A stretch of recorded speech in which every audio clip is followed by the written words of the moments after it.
So I'm working at this shit like a fucking Mexican, bro. Look at me, I'm sweating like a fucking dog over here.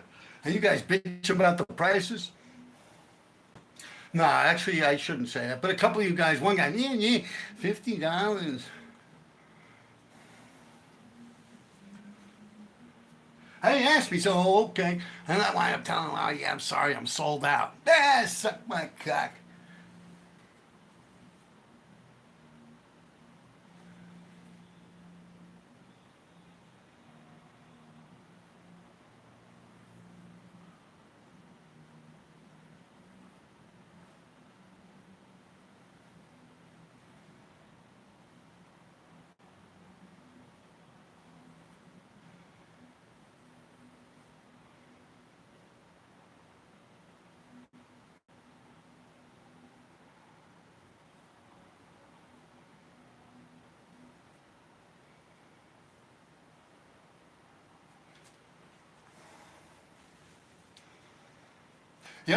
I told you guys, it's become a popular thing. Back in the days, I used to do the eBay a lot. And now it actually comes up like tariffs. Yeah, when I'm trying to ship something out and I'm doing the calculator, the UPS calculator, the United Postal Systems calculator to measure outside the country. I had one guy, Sweden, fucking tariffs was more than the whole shirt. But I mean, yeah, it worked out. The guy, he's like, yo, fuck it, I gotta pay what I gotta pay. I'm like, damn, I should throw in another shirt if it wasn't already bagged up. Felt bad for the guy. But I hit him off. I always put little stickers in there, RD stuff, the 228 labels, yeah.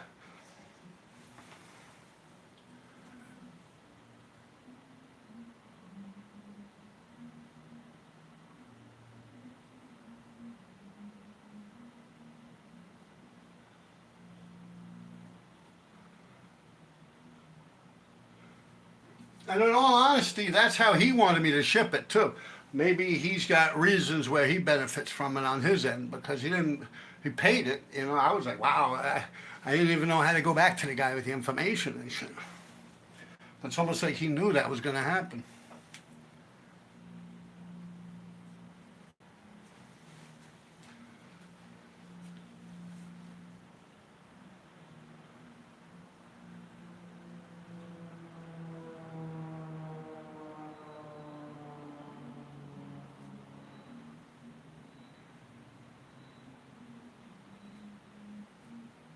But the way I look at it is, I guess not everyone counts their pennies like I do. Like to me, that amount of money to pay on it, it's almost like I wouldn't buy the thing. I'd be like, nah, I'm all right, man. That's crazy. But I guess, like financially, some people got it good.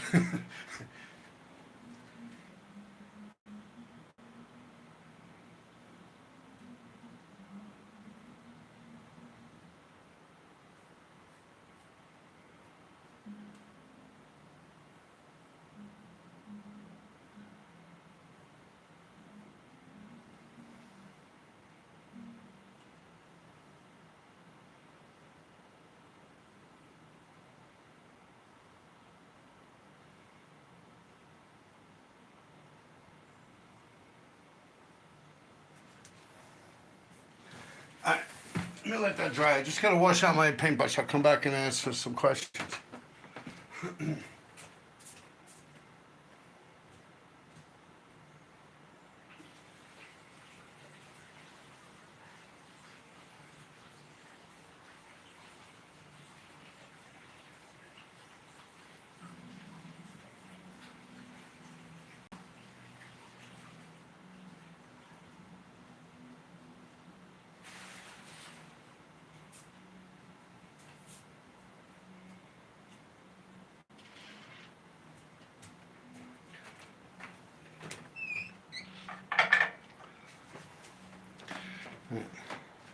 Now I'm gonna roll my joint, man. It's hot and it's fucking this apartment, man.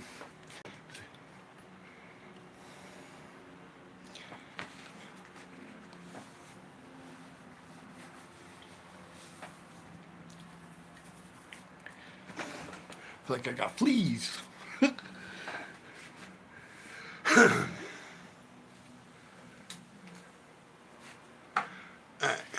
Let me see, I can ask questions. Said hi, hello, hi, happy Father's Day, bye. But then I think, oh.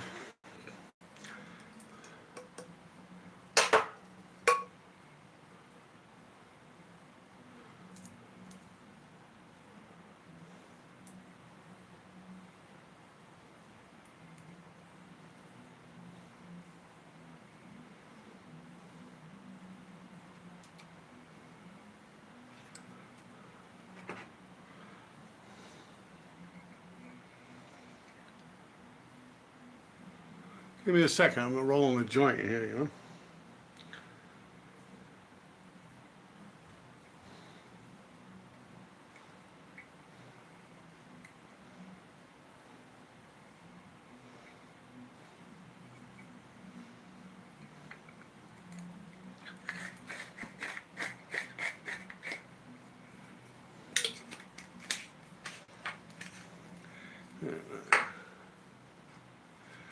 Let me see, where did I have those papers? I know they were in my pocket. Here they are. I'm back in business here, people. That's cool, right? Spiky, right? I look like one of you simps. Oh, stop. Leave him alone.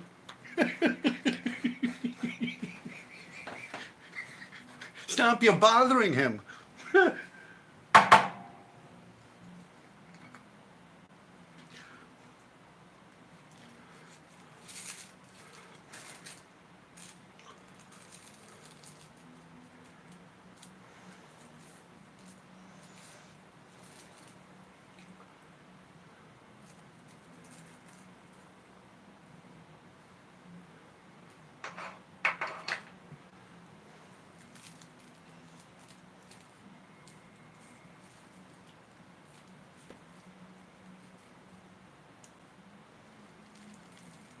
I wonder if I could switch the screen from the phone to my laptop now. I don't want to fuck with it.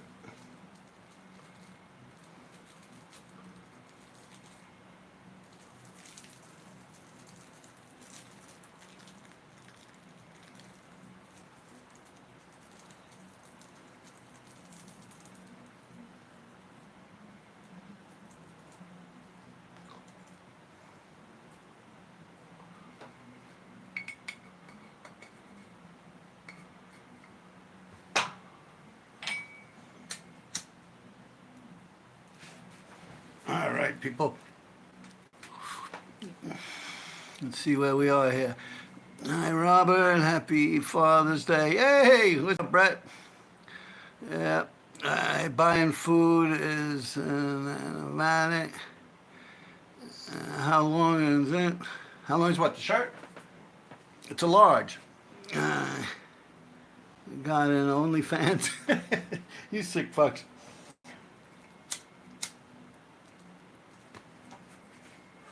All right, let me see how this thing's doing. If it's dry yet. It's getting there. All right, so ask me some questions. Let's see what we got here, people. I could check on my thing here.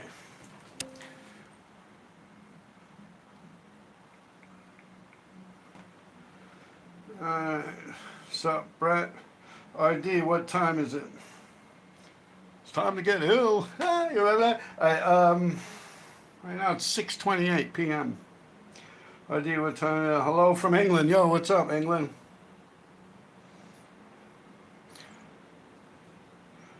Shout out to NYC Crime Spot. And Frank. I'm actually using your tripod again, man.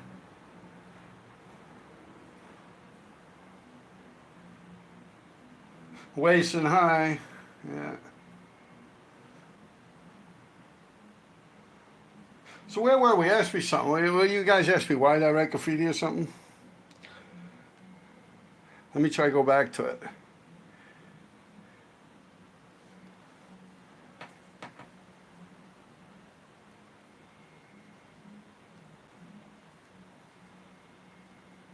There it goes. All right, white or black, endorphins released. Thank God you're in good health. Yeah, I'm all right. Thank God you're in good health.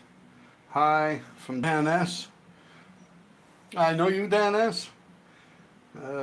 Thank you for your concerns about my health. You're probably an old friend of mine or something from God knows where.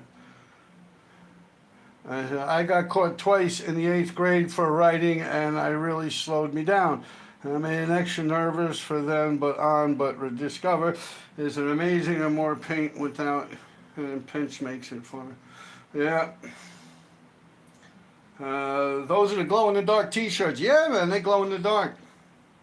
And you can see, like I said, man, I'm out here like a fucking sweatshop, like an illegal fucking migrant over here, tweaking away each and every fucking shirt. This ain't no nickel bag funk from fucking 125th Street. This is real shit, man. Like it's an actual tag I did, you know. People say, oh, why don't you use this silk screen? And I say it because it's like an actual tag I did. You know, I go through the whole Mickey Mantle thing.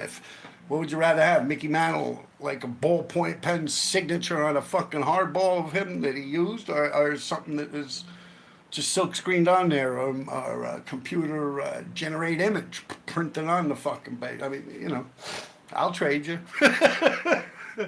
Yeah. All right, where were we? Yeah. Yeah, let it dry a little more. Hello from England. Wait for these ice riots to hit near me. I got a list of shit I need.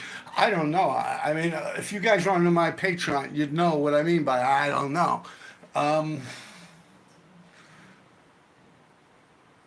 don't want to add to the problems. Like I was supposed to go writing last night. You know, the night with what is it, No King's Day and this and that, and I was weighing in on a scale. Like, I don't want to get caught up in that shit. Like, the cops would be dumping a can of mace in my fucking eyes and throwing me in a jail cell or something. I'm being, I'm a white dude. Like, they ain't just gonna let me skate through. Like, they'll hold my ass. It's okay if you hit the cops in the head with a rock or something, but God forbid, you're a poor lonely little white guy out there doing your thing, you know? So I picture it this way, you know? I'll be accused of being a Democrat. They'll put that shit in the newspaper. R.D. caught involved with a Antifa this time. Like, no, I'm a fucking Republican. No, no. Like, shut up, you liberal. Get in that cage. And they'll throw you in a cage with a bunch of liberals with purple hair and shit. Yeah, you do it. I was like, no, I ain't going out tonight, man. I had to tell my buddy I'm chilling. Like, yeah, you got to think things out like that, man. I was like, no. I mean, it's Trump's day, man. He deserves it, man. Happy birthday there, big dog. You know, Donald Trump and all that. But yeah, you know, so I don't know if it's a benefit or a negative. Like, I get the whole snowstorm theory where, you know, but I mean, especially me. I mean, I'm kind of tall, like lurky or lanky. You know, they see someone like me and my person that I was going to be with lurking about too long, they're probably going to swing back around the block, see what we're up to. You know, they catch us right and they don't want to hear all that shit. They'll blame you for half that Tesla shit that's been going on. Hey, we got a white man. It is what it is. So I didn't go out, and I think that could happen to anyone. Like when they're on high alert for that, whereas like a snowstorm, it's more like cars getting stuck in the snow, people getting abandoned, or someone getting hurt, slipping on ice or something. It's a different thing that they're looking for. But like technically, these protests, I mean, let's call it a fucking riot, it involves spray paint. So you know, like what makes you any different? Like any mark I would have done on society that night would have only been a negative to Donald Trump and the Republican Party. So, you know, sometimes you got to weigh out the good with the bad.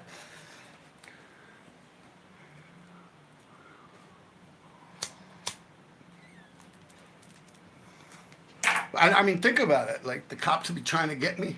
And you got the damn liberals would be over there trying to rip my pants off and all. Yeah, I'm a sexy motherfucker. I know where I stand, man.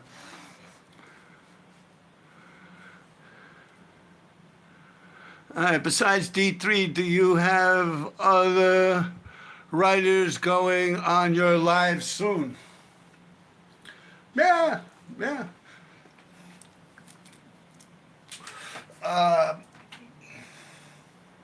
Eddie Risk was supposed to go on a while ago. I even went out and bought a fucking a microphone for him.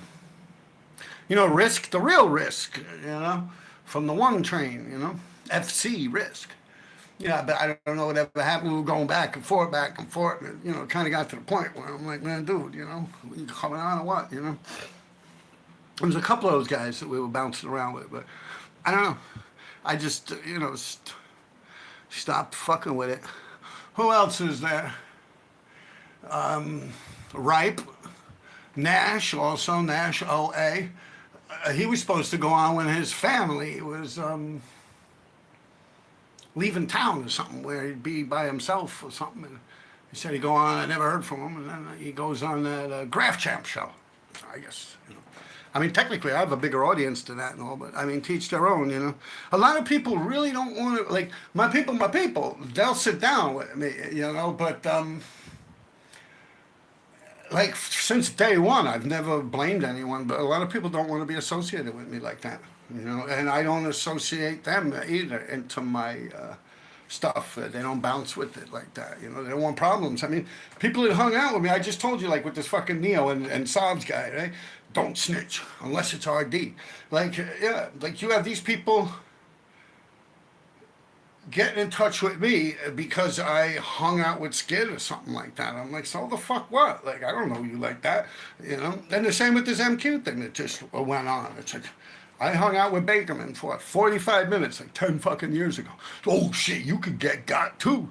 So, I mean, hell, I didn't even ask MQ at one point to come on. He was in Japan or something and this and that. And, a lot of people don't want to fuck with me like that. You know, they don't want to be on the outs. But me, I was born on the outs with that shit. I don't give a fuck about that. Like I say, I'm not trying to know graffiti writers. But in all honesty, there's people I could get on. I could get Bice and stuff like that. You know, people that I know and grew up with, you know. I was thinking about asking KK, Nick. He watches my channel a lot. You know, used to do the KK whole cars and stuff, you know. There's people out there, but it's like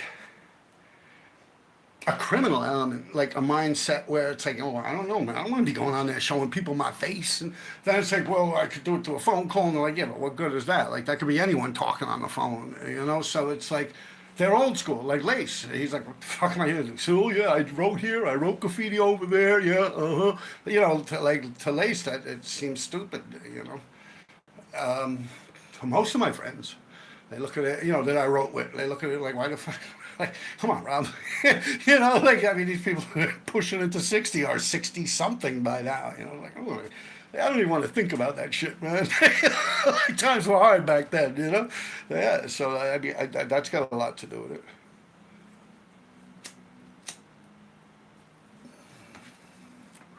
It would be good to get someone on that's from Brooklyn, that knows Brooklyn writers from like the same periods of time as me to connect and fill in all the gaps in my stories, because I wasn't fucking with Brooklyn. I was Manhattan and the Bronx.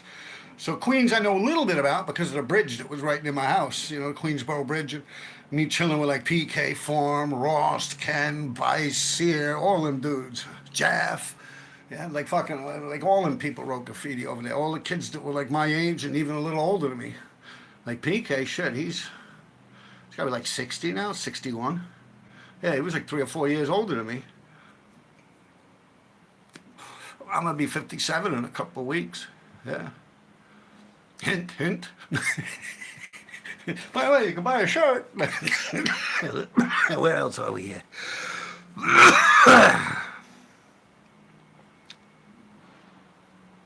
Yeah, look, I'm sweating here. It's hot as fuck. Good point. All right, I don't know what that is. I think I talked too long. Is there a TD crew? Yeah, the Destroyers. Yeah.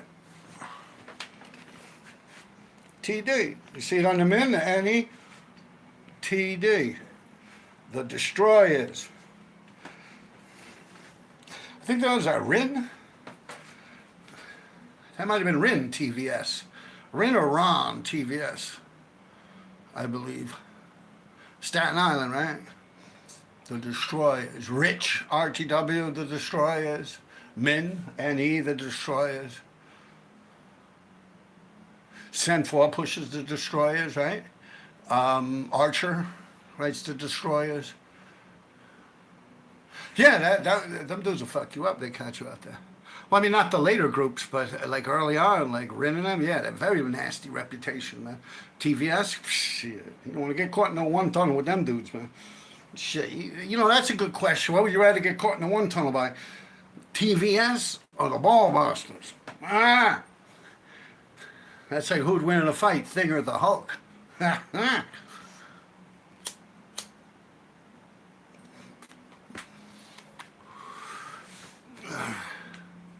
But yeah, TD was kind of like TVS, minus a couple of members and plus a couple of members, to the best of my knowledge.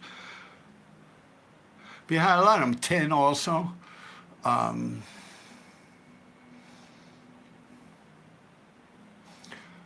Yeah, I think that was kind of more like a Lower East Side and then way out like Coney Island, Brooklyn, and Staten Island crew.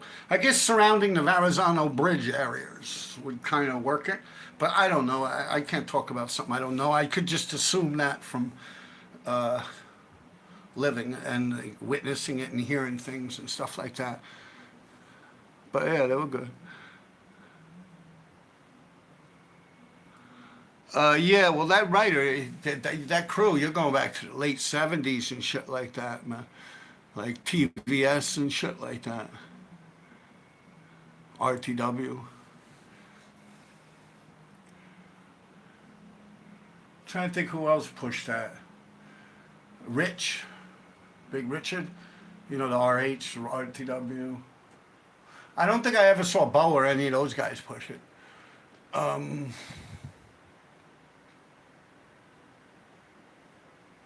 EL3 might have pushed it. EL3 TNS. Maybe So TNS might have pushed it.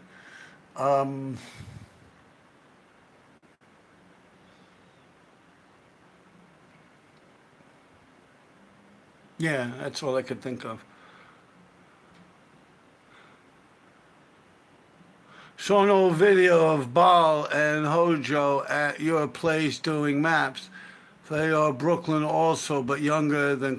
Yeah, you see, that's like when I say I don't know about Brooklyn, I mean like during the era of like the 80s and shit like that when I was young and coming up. But of course, I like, yeah, you're talking about like after the computer and the internet and shit like that. Like there, everyone knows everyone. It's like a fucking orgy. But I'm talking about before all that shit. Like people bump into is the way, you know, beeper era.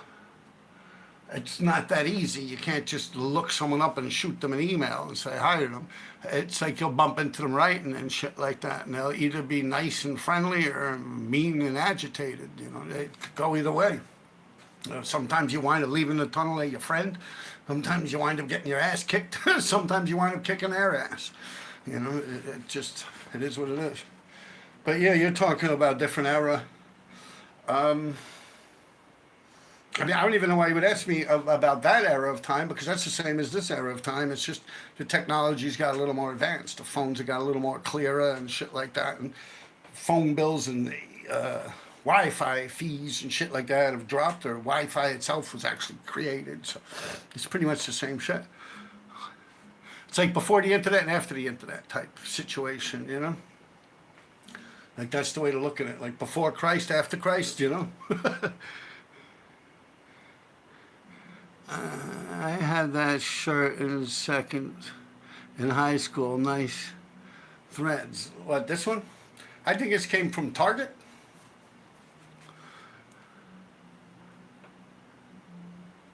Isn't it MDC Brooklyn? I don't know. The MDC, the Metropolitan Detention Center. Oh, you're talking isn't that Dual? That's like Queens or something like that. Yeah, that's like not too long ago, right? That's like what, 10, 20 years ago? MDC. I could be wrong. I don't know. Like I say, yeah, that's why we should get someone from Brooklyn that could say, oh, yeah, this, that, blah, blah, blah, blah. Perfect example. You know, I was like Giz and them and this and that. And a few people I know and actually hang out with I like, yeah. No, that dude Giz, he was putting it in, man, just not in really Manhattan or the Bronx, like where you were hanging out. So, like I said, I might not have actually saw Giz out in the wild, but like I've said, out near Fresh Pond Road or something like that. I remember I was going to do when I was fucking with the freights, I was going to do a fill-in, and someone told me, no, that's Giz, this, that, or some shit like that. So, oh, all right. And I didn't do it. I instead, PK went over SP1. He did a fill-in over SP1, PK. The PK I know, PK no.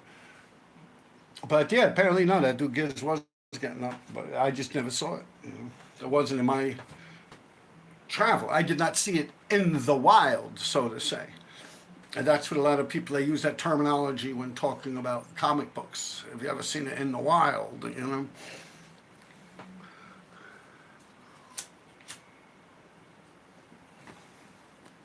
Like I've only seen it on here. And maybe if it's the same time during the pandemic when I was doing these big freight trains, I was doing the whole cars. I believe there was a Giz, not even on a train, just on like a plank. And I was getting ready to do a filling over it, which would have been legit. But someone I'm with tells me don't do it, I won't do it. Yeah, I guess he was on something, and yeah, that's why people are asking me about him. You know, normally if someone pops their head up or something like that, people ask me my opinion about them. Yeah. Oh, but you see, now that's MDA. Well, what, I mean, MTA. Well, what was the crew you guys were saying? Oh, MCD, right? Because I said Metropolitan Center, Detention Center, right? So you guys were saying MDC before. MDC, Mad Dog Crew. No, but I'm down with the Mad Dogs. It's like a branch off from TFA. Yeah, up in East River houses. Mad Dogs, Medicine Doctors, MD. They kicked me out of TFA, but they let me rock MD. I never really pushed it after that. I mean, they threw me a beating, you know. It was MJ, Tank, TFA. Like I said, they used to be squeegees. Washing the cars and windows. Dez also TFA. It was early on. Like, I didn't realize it until I saw Star Wars. I'm like, oh shit, look. I was telling my brother, you know, you sit down that night, it was like 8 o'clock at night, it comes on channel 13. Well, so I was like, oh shit, that's the guy. Like, he washed the car windows on 59th Street, you know. But before that, I never knew. We would always be chasing each other off the bridge and shit. But yeah, anyway, Tank and then threw me down with TFA. And yeah, I hung out with them. I stole a lot of shit with those guys. They were window washers, and they threw me down with TFA. And I was going up to the Buddha spot, 106 between 3rd and Lexington. It's a handball court in the middle of the block. You slip your money through a brick that comes out behind the handball court. You slip your money in there, like $5. They give you a bag of this like brown, like a chocolate tie almost. It was good shit, you know. For back then, in that era of time, come in a little brown paper bag and shit. It's got a couple of seeds in it. You got to shake them out and everything, but. One day I was up there buying it, and like I bumped in like 10 or 20 of them because it connects from 106th to 105th. It's in the middle of the block. I used to have well, actually, the TFA used to have this army tank with a face, with a helmet. It had like a Nazi sign on it and shit like that. But they never actually finished it, but they went right through the gate. That might have been Vulcan that was doing that. But anyway, yeah, they're like, yo, what the fuck? Because I went out, it's like, I'm going to make dates up in my head because I really don't remember. This is going back to the early 80s. I was maybe 14 years old, 15 years old or something. Yeah, it's like, say on a Monday, Tank and them throw me down with TFA. Like a Tuesday or a Wednesday, I go up to the Sixes. And the Sixes were already like buffed, but then like cleaned again, like beige with white. And that movie came out and all that shit, like boom, right there, that period of time. I was one of the first ones to fuck them 6 trains up, man. Psh, yeah, I hold that title. I mean, Mac and them went in hard. Dead End Kids, of course. But yeah, I was right up in that bitch, right up on it, man, chewing on them ankles, man, on the sixes, right at that period of time. So what happened is some people were already tearing them up, and all the headlines were getting smashed. The headlines is right above the window. It's a strip like this that goes. So I had a bunch of beige spray paint that I stole, right? I'd go through and I went through the whole, like, maybe 40, 50 cars, just one after the other, like Middletown Roads, the Riga Castle, you know, all the whole shit going up Pelham Bay. I'd go through and I'd just spray paint the headlines with beige spray paint. Fuck, who was up on it? A lot of back TED, you know, spray over that shit. And I go through like until I ran out of beige paint. And I had like 4 cans of beige. And I'm just using it above them windowsills, the Krylon beige. So then after I ran out of beige, and I stuck the cans under the conductor's seat, it lifts up and you can throw it down, you pull the lever. I leave the empty cans in there. Then I walk all the way back to the first car.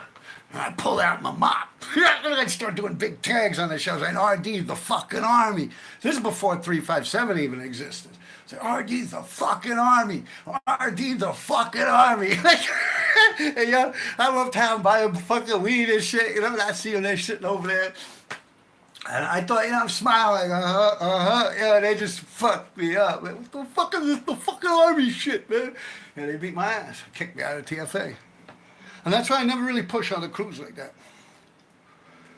Never get involved with that. I remember who was there, too. Des was there. Des was there. His foot hit me in the rib cage a couple times. Des. Man, I mean, we got over that.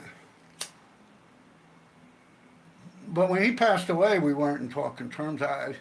My brother had committed that murder, and like my brother had went to jail for murder allegedly, and I don't know, someone, it was like some kind of rumor. I think the dog bit the guy who was eating the guy or some crazy shit like that, and you know, he was asking me like, you know, what's up? Your brother like Jeffrey Dahmer or some shit like that. You know, like there was rumored that he was eating people or some shit like that in the newspapers or something, the way it was worded.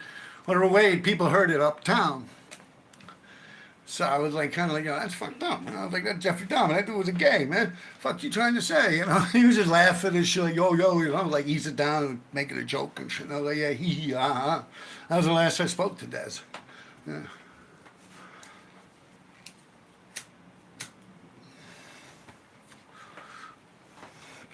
You know, Des, TFA, Desi Des, K-Slate, right? I guess was on Living Proof. We did that already.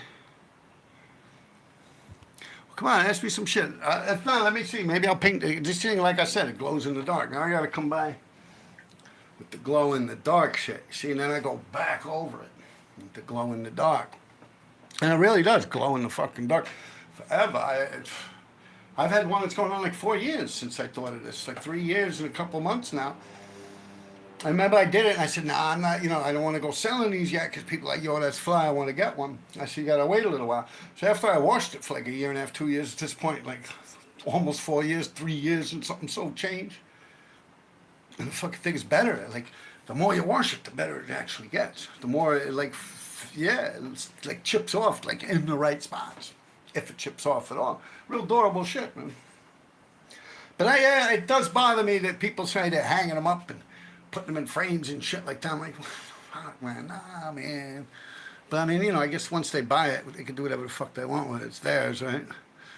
But I do wish people would be out there representing.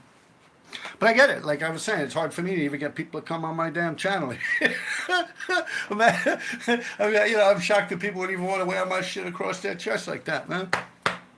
Good. But it is legendary shit. That was my laptop that fell. You know, it is legendary shit. I mean, you look at some of these old prints of shirts, and it's kind of another thing that's given me the idea, is I used to have a Chucky shirt, and it's like something you want to play or something like that. And I got it up on 125th Street, and it was cool. No, actually, I think I got it up off of Forum Road when I was living up in the Bronx. And it was real cool, man. And I was like, yo, I like that shirt. And I saw the same one on eBay. I'm like, oh shit, but yo, she was like $125. I'm like, what the fuck? And also a couple old Godzilla shirts. And I'm looking back, like $300-400. And it's like, for instance, Gravity Graphics. At one point in my life, I used to work with Gravity Graphics. I was working out with, I was doing, well, I sold them a couple of ideas, we'll put it that way. One was like a bagel, it was like on a table with a coffee cup and a bagel, real like graphic, like clean, just like a stamped print, you know, and then they wrote all the new shit. I got a good understanding of how the whole thing works, you know. I was looking into shirts and just stumbling upon shirts and shit, and it's like, yeah, they go up in value. Like if you find like an original, like a Frank Frazetta drawing, even the one I got with the Hulk, with the Death Dealer, he's on like a big fucking horse, and he's got the Death Dealer helmet on, and he's got this shield. I think who did Tim Sales or someone? I forget who actually was the artist that did it, but it's a rendering from the Frank Frazetta version, you know, of the Death Dealer, but instead it's the Hulk. And yeah, it was Tim Sale, because it's when the Hulk was all retarded looking, like his head's all like, ugh. Yeah, like almost like a Toxic Avenger version of him. And yeah, that show was like $300-400. I'm like, holy shit. I looked mine up, I got mine in there, and it's like right here on the armpit, it's got a hole in it. Like I wore that shit like it was just a cool shirt to wear, you know. So you get to thinking, well, you got these RDs, right? I mean, how many would it, you know, I mean, it all got to come to an end sometime. You can even look at those street signs I was banging out. I was selling them fucking things for half nothing on eBay and shit. I'd put them up for auction. They'd go from like $300 to like $600. Now, you know, I'm out there actually stealing the street sign. I'm taking these things out of the street and I'm bringing them home, washing them off, painting them and everything, and putting them on eBay, selling them and mailing them out and all that shit. Now I see some of them same street signs going for over $1,000 because I'm not doing them no more. You know, so I stopped doing this. God forbid something happens to my hand or something. You guys, you know, you might make a little cheddar, you know. I mean, you know, when you want to think of it from like a collectible aspect of things like comic books and, you know, like key issues and like compared to like just any old run of a comic book, like this is something that I'm actually drawing on. Like I'm actually doing this tag. You know, it's not like something that's silkscreen printed or coming out of a computer or something like that, or an iron-on or anything like that. It's physically like my autograph, you know.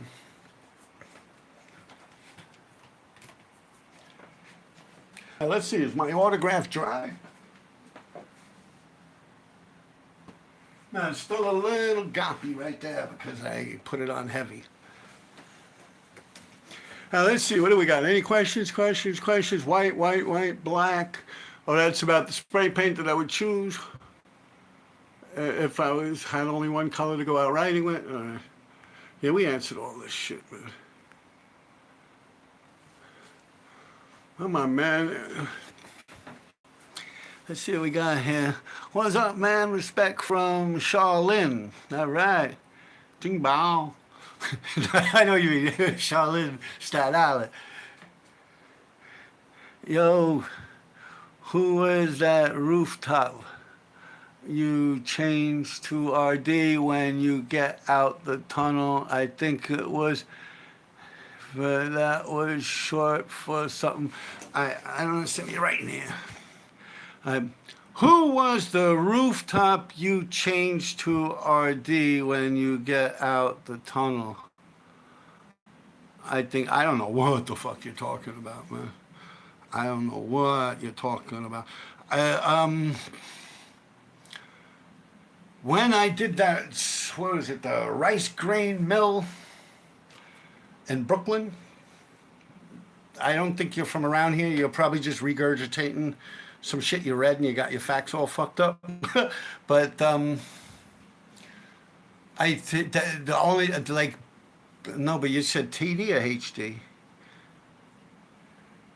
Let's see if we get it right. First off, Craig's rooftop HD. All right, so the only time I can think of something with anything to do with a HD and anything like that would be with Baron 357 on the rice mill that's out in Brooklyn there. It faces out over the water and the highway and all that shit. It was a good spot. I got in the newspaper a few times. Yeah, there was no ceiling there. Like the roof was gone. I was jimmying out on like an iron pipe, and I had a roller. I'm going like this, but when I'm going like that, the roller's like pushing me off. I'm literally standing on a girder. Out like Barron was safe. That's why he was able to actually do a blockbuster. Me, I just did a big, huge tag out there. I had a roller, and like I said, it's like with 10 flights, like you're dead if you fall off. I mean, I could see the floor like I'd probably fall about 2 or 3 flights, and then hit the floor, and then probably break through that, and then go down the rest of the fucking way because of my weight and gravity and whatnot. But yeah, like I would say, it goes through. I was looking down because I remember I'm on the beam saying, "Oh, this sucks, man." I was even telling Barron that it feels like the wind is fucking with me. Like even the wind is making me go like this. It was in my mind because he's like, well, and I said, well, think about it. I'm just like a little plastic garbage can in the street during a hurricane. He's like, yeah, but it's not a fucking hurricane, Robert.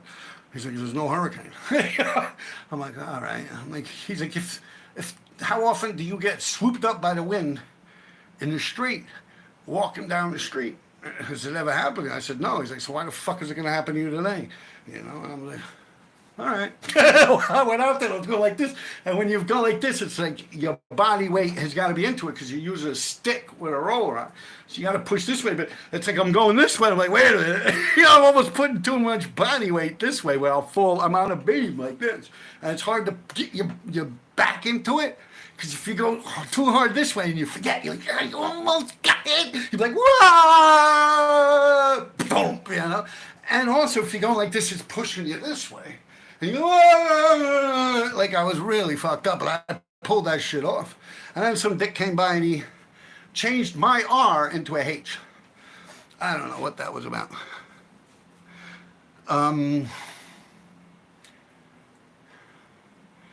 I knew once upon a time. It does stand for something. I knew once upon a time, man. Yeah, I don't know. Something to do with bass also. John Bass. He used to do the BE Fillings out in Brooklyn. Yeah, but I don't know. I mean, he was actually in my house. He bought artwork off me once back then when I was hanging out with Min. Yeah. Actually bought off Min and had me sign the back of it. Yeah. John Bass, B.E. I forget what crew he was down with. FMDs, Filthy Mad Dogs, yeah. I think something to do with him. Because I don't know, maybe I went over the guy, I don't know. But yeah, that's what HD. But it ran for many years, man. Like, we did that shit. And it ran for like 8, 9 years, and then Barron died, and he passed away, rest in peace. And then it ran for like another 5 or 6 years, and then that dude turned it into a HD. So it ran for like 14, 16 years. Yeah, it almost had 20 years it ran for.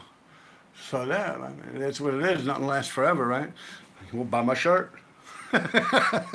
Hey, wait. He's asking about the spot you had as soon as you come out the tunnel where you use someone else's name to make the RD. Yeah, again, that's not true. Like, I don't know of any tunnel you're talking about where that happened. It's, I don't know. I believe, like, I'm not from Brooklyn. Barron Timmy told me he's got a good spot. And I said, well, what do I need? He says, I got everything here. Just bring your ass down here. So I was living in Staten Island at the time. I took the ferry across. Right? Was I living in Staten Island? No, I might have been living out in Queens at that point. And I met with him, and we went out to Brooklyn. He picked me up a little, like a rabbit, like a little car or something. Went out to Brooklyn. There was like some baseball field. We ran through some baseball field. hopped over some fence, cut the lock off some building, and there was hardly any stairs in it. Like, the first floor was completely there. The second floor in the middle of it was missing stairs. By the third floor, we were holding on to the banister, just going up the banister, and that shit was going like this. There was no stairs.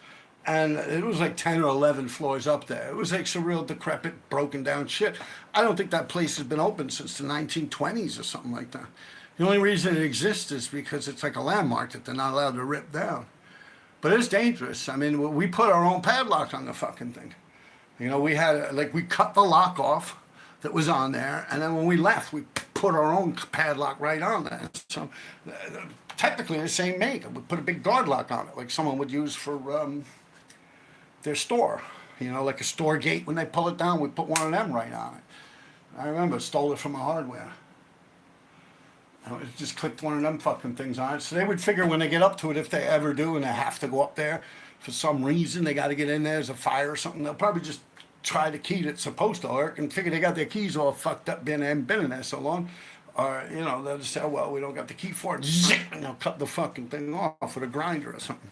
So I figured no harm, no foul. Fire department, everyone got that kind of utensils. So it's not like we're really causing a problem. As a matter of fact, you could go through that with the tools they got just as quick as you could with a key. So we didn't see no harm in it. Put our own lock on it. But I don't know of any tunnel. Maybe, was it the Belt Parkway or some shit? Maybe it comes out from under somewhere there or something. You could see it. I don't know, man. I don't drive a car. I don't fuck around. But as far as it goes with like a train, I don't believe any train could see it. And once again, I just went by the words of Baron Timmy. I say, I got a good spot, man, this, that. So I went with him. And I remember looking out, seeing water and like factories and shit like that. And the baseball field, of course, that we ran through. And the other side, it looked like the streets were more busy, but for some reason he insisted on that side, so we did that side. And then when these people wrote HD over me, well, they didn't touch the D because they were too scared to go out. There was no floor there. Like literally no floor. And imagine 14 to 16 years after I did that shit. Imagine how the floor looked then. 16 fucking years before that dude turned my R into a H, the floor was gone.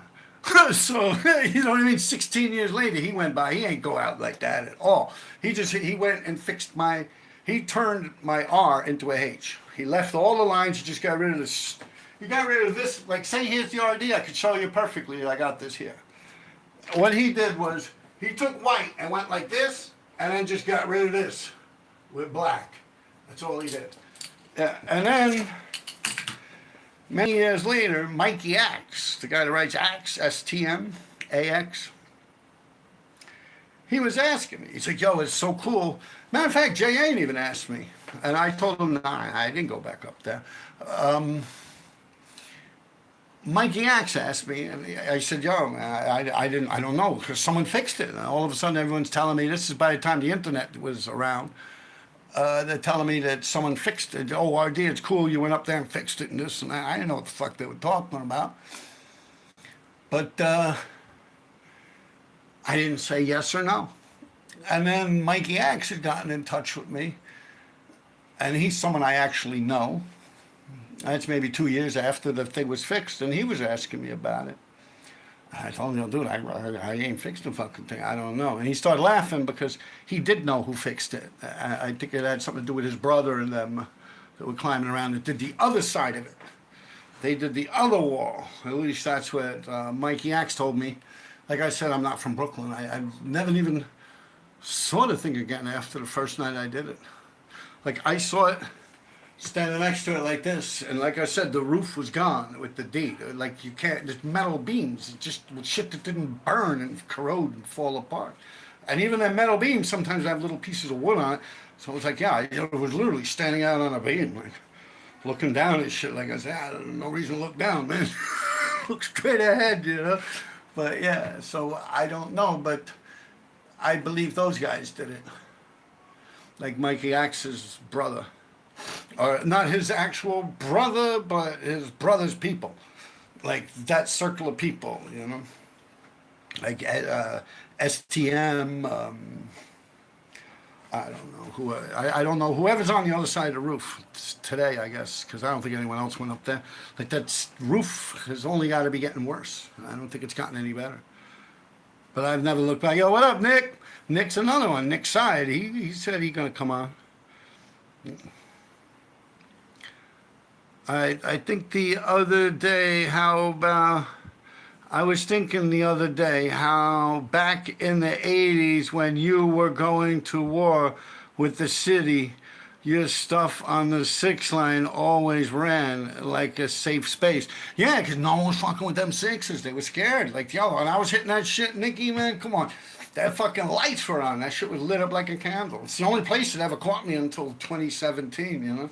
And they were looking out for me because I was going so hard on that shit. You know, I was mentioning in my last live about Spawn when he used to write Sace, and he was up on the sixes. I was like, yo, I never, like, we were talking about lone writers. And I'm like, Sace was pretty much a lone writer. You know, Spawn, I don't remember him hitting the sixes when they won deal. Like, it would just be him hitting the sixes. You know, by himself. I mean, you also had the dead end kids like Sweet and CR, Tony, JR, Wee, Bass, but a different bass, not the bass I was just talking about. Bass from Harlem. But yeah, everyone faded off. It was just me. It was just me going through the insides, and Scene and Zoom were doing the outsides. Yeah, at that point, it got there. Like, I had a good 5-6 year run on that shit. Yeah. About 5-6 years. But it was just Scene on the outsides, just doing the big fill-ins with Zoom and Odin. Well, yeah, before that, also towards the end, you had like 3C and Kraft. Buyer 3 was kind of before that period, you know, when it was really getting bad. And Hard, Sharp, and them had it a little bit.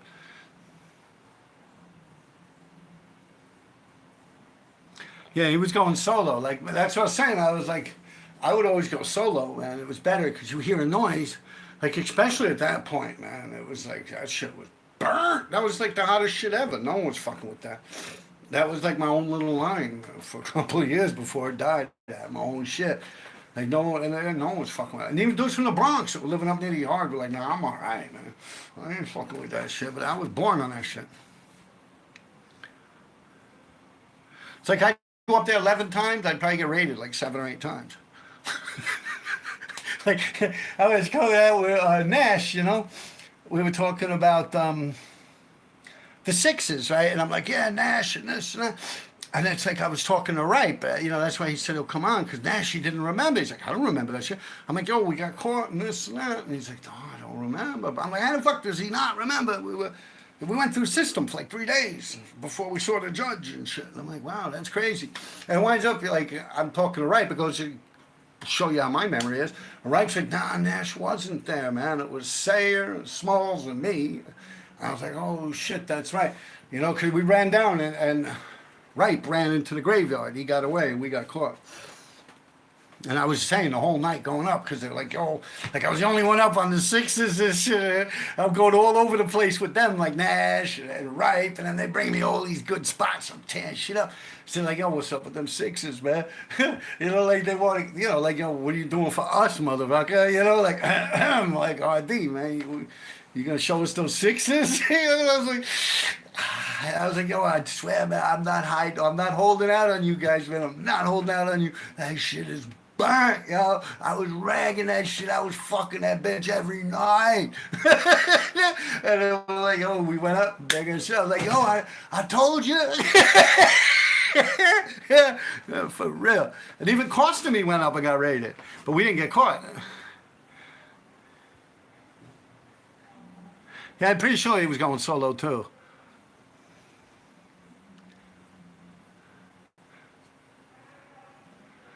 Yeah, they kept running it straight till the end. Like no one was fucking with me, and I had beef with everyone except Scene. He's the only one. Like he was the only, like he was the only other person hitting the sixes on the outsides, and I was killing the insides at that point, right? And he's the only dude like I didn't have beef with, because he wasn't caring about the insides, and I didn't give a fuck about the outsides. But then when I went up, yeah, when we went up with Ripe and them, they were into fill-ins, so they were doing outsides, and that's how we got bagged. I think if we were doing insides, we would have been all right. Because me and Cost went up there to do insides, and we were fine. I mean, the lights went on and we got away. When I say we were fine, I mean we got away without getting arrested, but we still got raided. Yeah, no, the Sixers that was the most burnt shit out, man. No one wanted to fuck with that. That was like my little star on my chest, man. I went, uh-huh.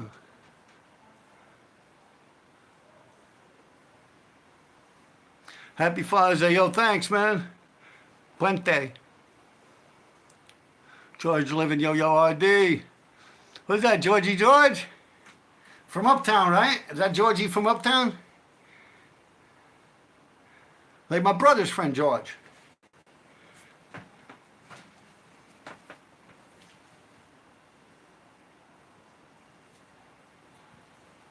Yeah, I gotta let this thing dry a little bit. You know what I'm gonna do? I want to whack right here a little more white. It gets a little faded there.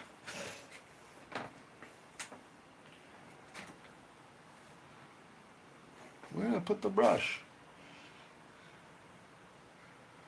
Going nowhere without my brush.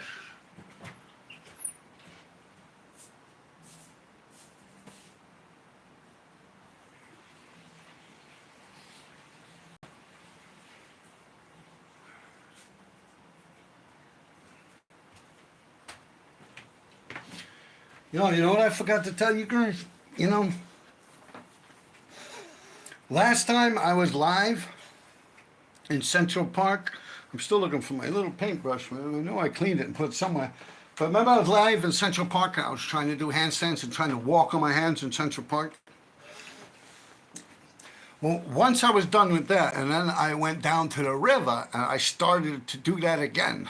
When I was on the FDR Drive on the river, remember I took my wallet and everything out, I had my pocket knife out and shit, and I put it on my bike rack. I forgot about that shit. I took my wallet out and everything. I rode home and shit, my wallet was still on the back, my knife was there, everything, right? Opened the fucking wallet up, my bank card was gone.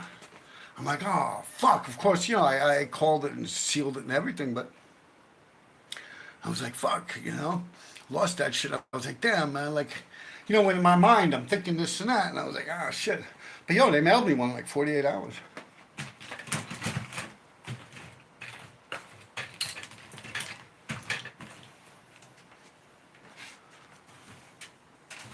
And I'll tell you, it's like my son, he's busy and he's always running around. He lost his wallet. Then he lost it again like a couple of weeks later. I'm like, dude, how the fuck does someone lose their wallet like that? Now here I am, just like, I'm like, oh, you got me. But, because like I never lose my wallet. Like, shit expires. I never lose my fucking wallet. I lost my wallet when I was watching that Wolverine movie with my son.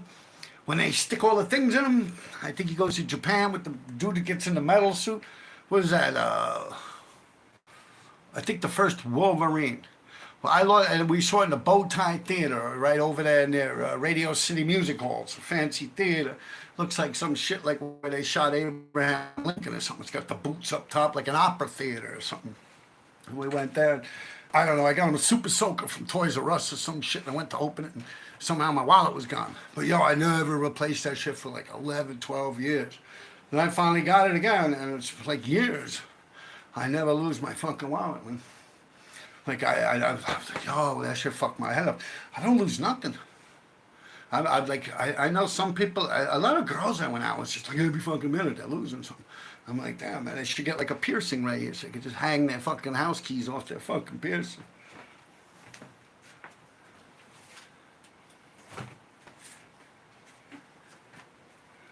Where's my paintbrush?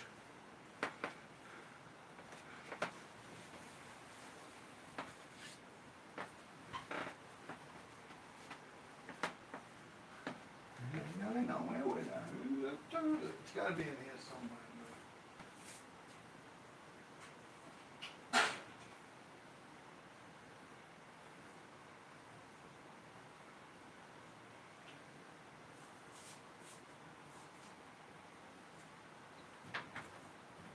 Oh, here it is. We're in business.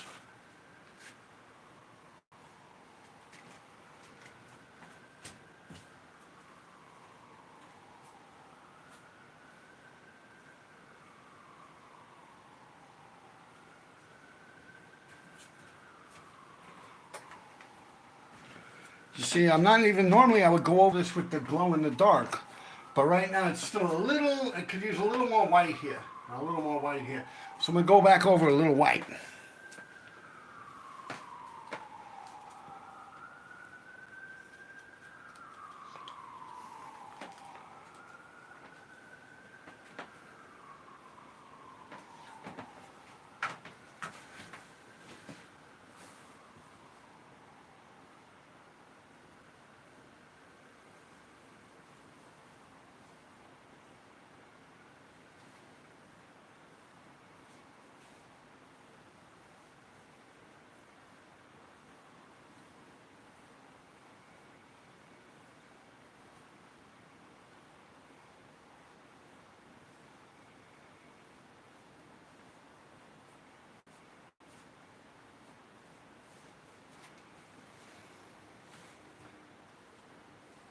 You see a lot of people say, oh, you should silk screen it.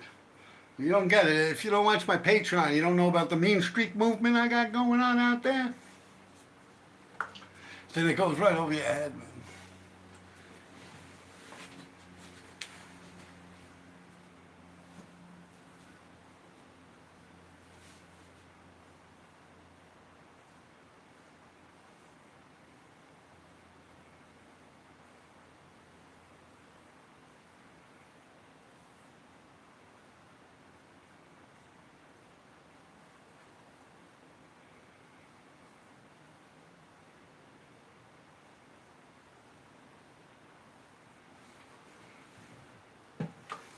Yeah, $50, free shipping in America.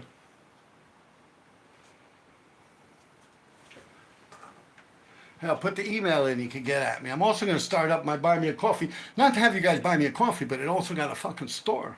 I mean, you want to buy me a coffee. I probably won't spend it on coffee. Spend that shit on some crack. I ain't smoked that shit in decades, yo.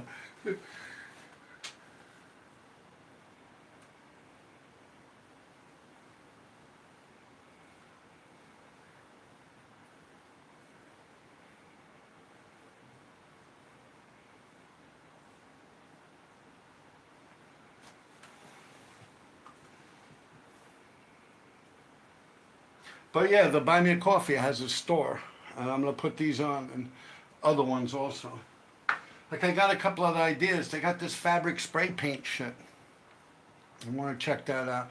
And also, like I was just showing you, that one I'm giving away on my Patreon. I'll show you again.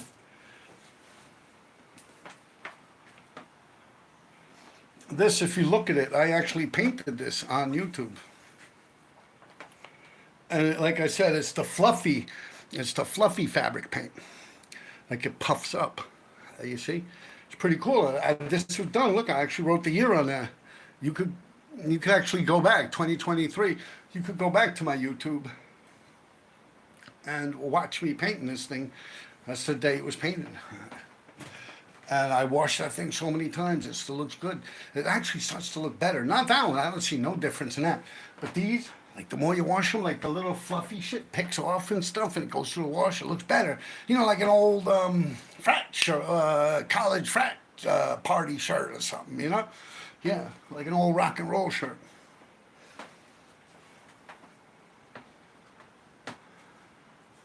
And did I mention it's hand painted?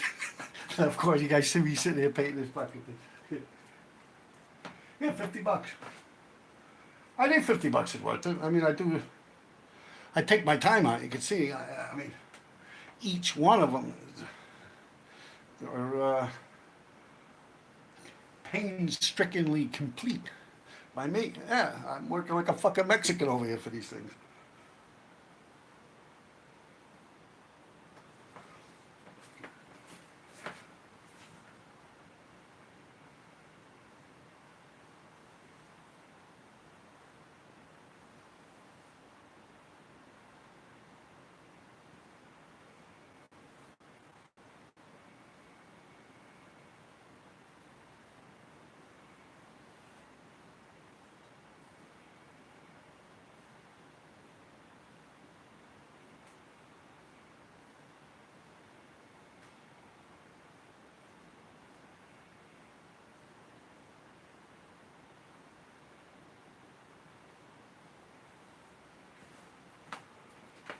Yeah, that sucker's in there, right?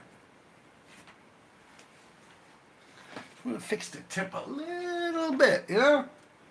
Wait for it. Easy. Easy.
All right, let that puppy dry. Let me just wash this out, all right?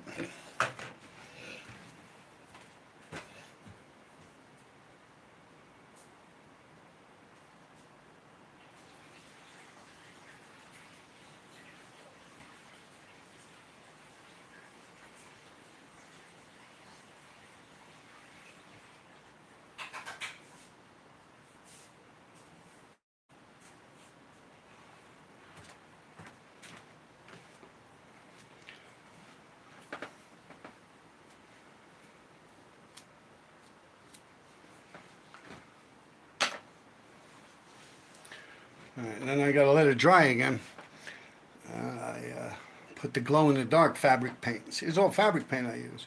Like I said, I tested it for like a year and a half, kept washing it in the laundry and everything before I put them up for sale. A lot of people ask me, and that's just like this. What I was saying about this is the puffy paint, the fabric puffy paint.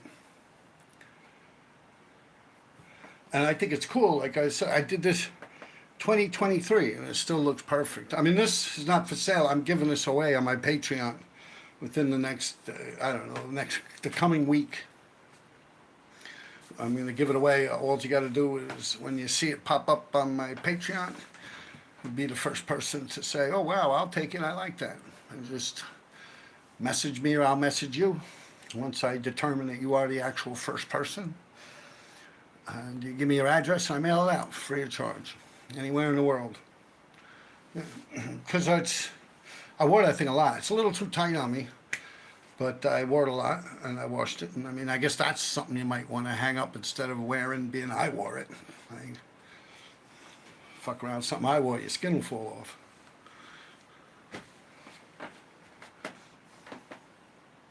You know, it's not brand new, it's used. Give me a second, I'm gonna get some water, man. You know, I'm parched.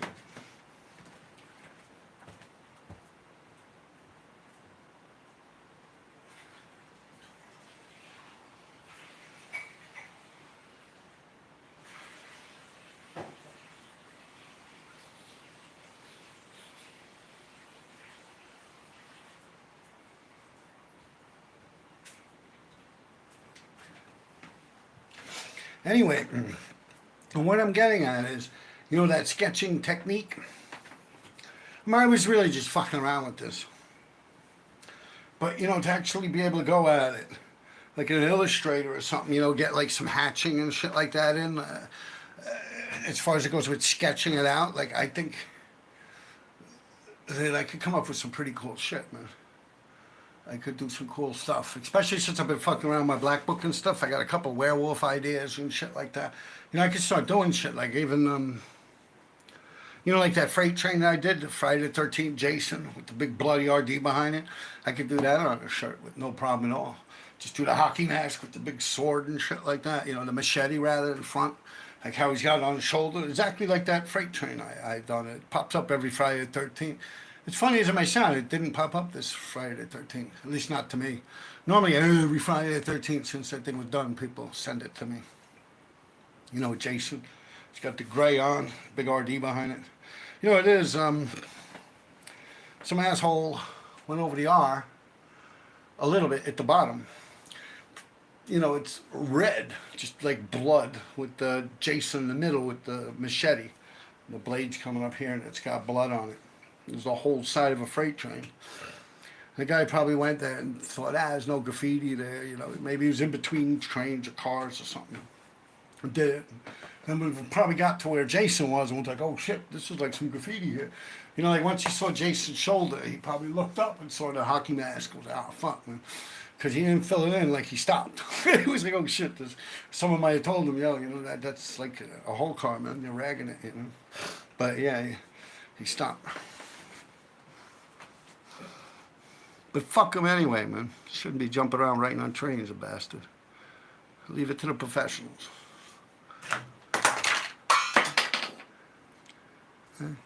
I could get them in shops in Australia. Yeah. What, the shirts?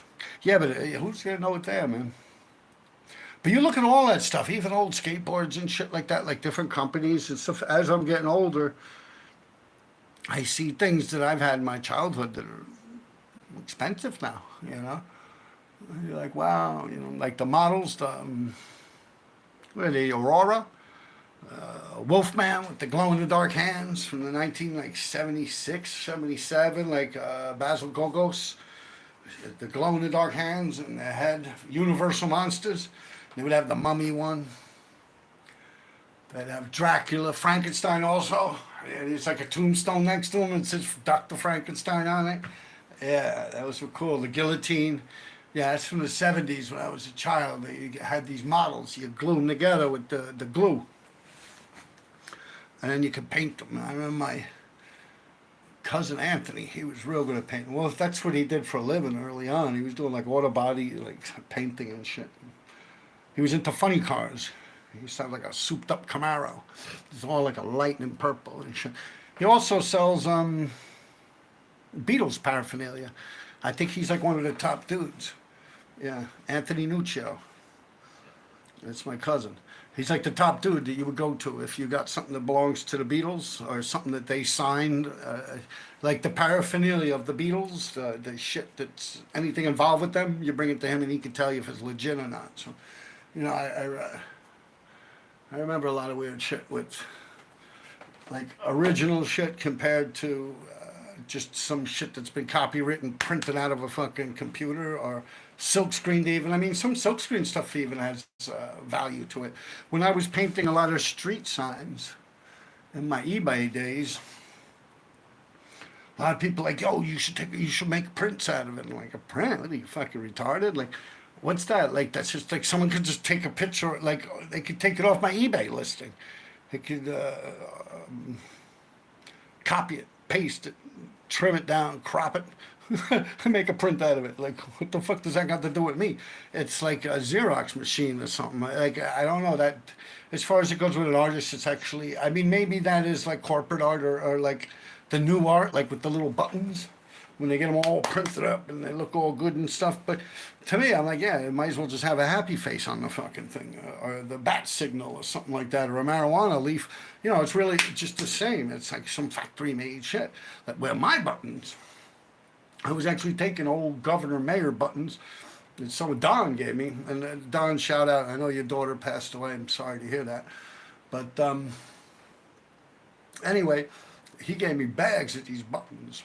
I'd spray paint them black, and then I'd write on them with a green oil-based marker. And then I'd hit them with this stuff here. Where is it? Then I'd give them a clear coat of this. So it's actually like a handmade button, like it's a real RD tag, you know? I don't know. Like prints and shit like that, that's like, I don't know. I guess like even in comic books, you could get,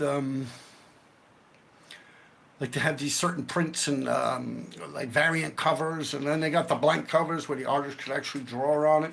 You know, that compare, you know, so that whole area like of logos, I guess it's a whole history behind it, or a whole science behind like logos and shit. But I don't look into it that deep, man. This shit here's how I write on the fucking trucks with the fucking mean streaks. Simple fucking cut dry story. Boom. It's like a mean streak tag, actually done by RD. Yeah. Right now, I'm like the king of the trucks, man. Come up in here and tell me differently. Like right now, as you stand, I got more trucks than anyone out here. I got it. Like I've did the math. It's a couple thousand, man. It's like I don't even want to say the real number in my head because you people will be like, "Lie, yeah, fuck out of here." But yo, for real, like 3 years ago, I started that shit. It was on Ash Wednesday, I believe. Yeah, it was Ash Wednesday, and not to do anything with religious. It's just that's when I was like, okay, I'm gonna do this. And I just went out and I was like killing one mean streak a fucking day, 5 days a week, up until the point where I would pull up to a truck and I would already have it. And a mean streak started lasting for 2 days or 3 days. Then a mean streak would last for a week. I'd say, "Who's no more trucks for me to get, man?"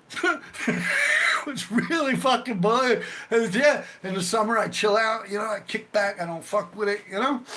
But yeah, that was some shit, man. So there, think about it, man. I mean, hey, I'm not smashing the whole sides of them and doing big fill-ins and stuff like that. But yeah, you look down, yeah, I got that little strip, man. Yeah. It's just a little mean streak tag like this big. Boom, RD.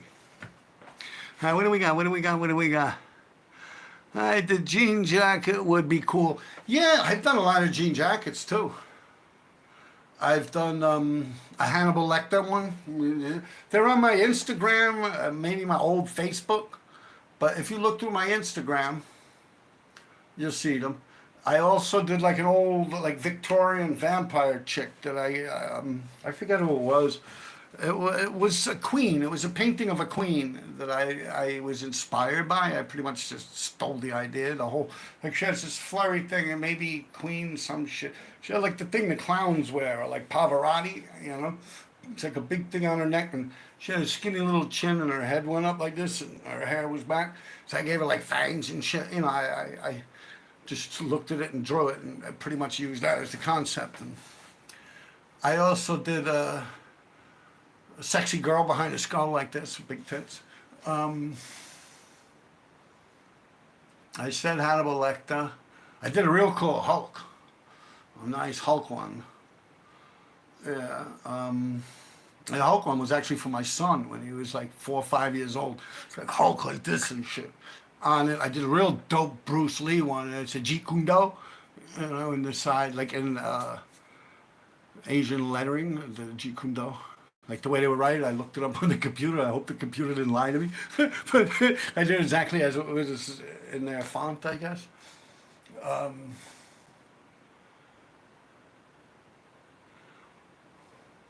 I did the thing. I did the thing on another kid's jacket. I did a lot of jackets in my life. Normally when my child was little, when he was little, I had a lot of time on my hands and he had a lot of little friends.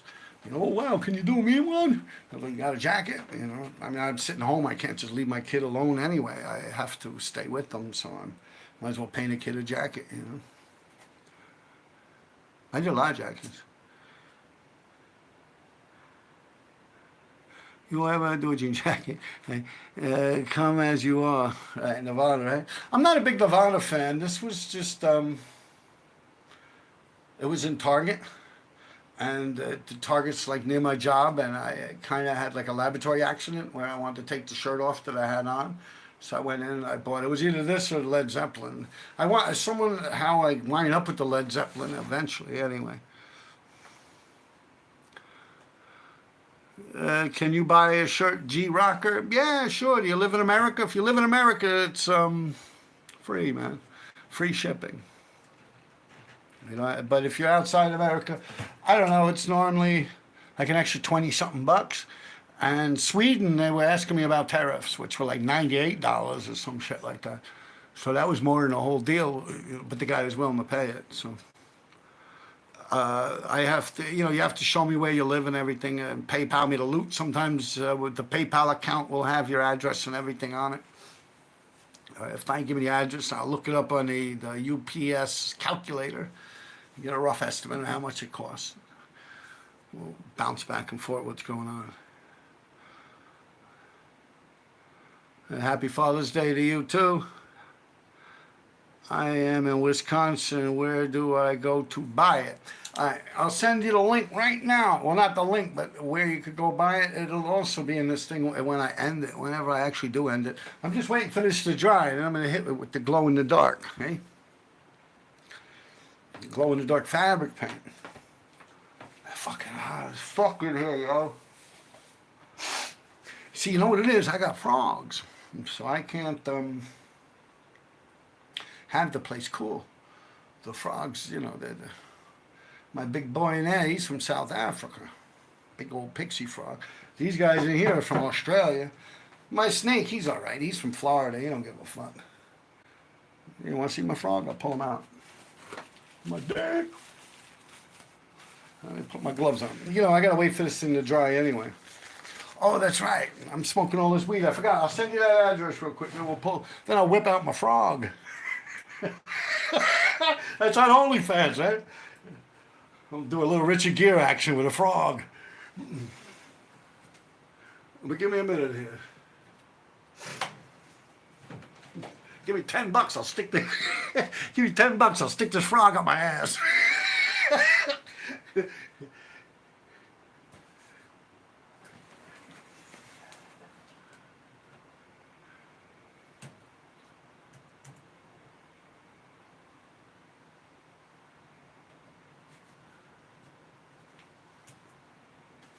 And I'm just starting up my laptop here. While it starts up, I'll whip up my frog.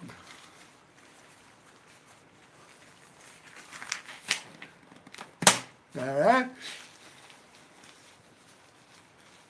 Yeah, you little freak. Yeah, let's go into your mind, people.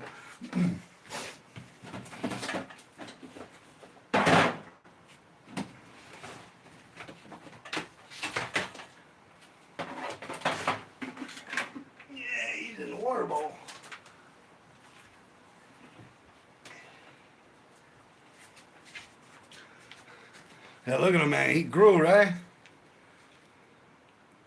He got big, huh?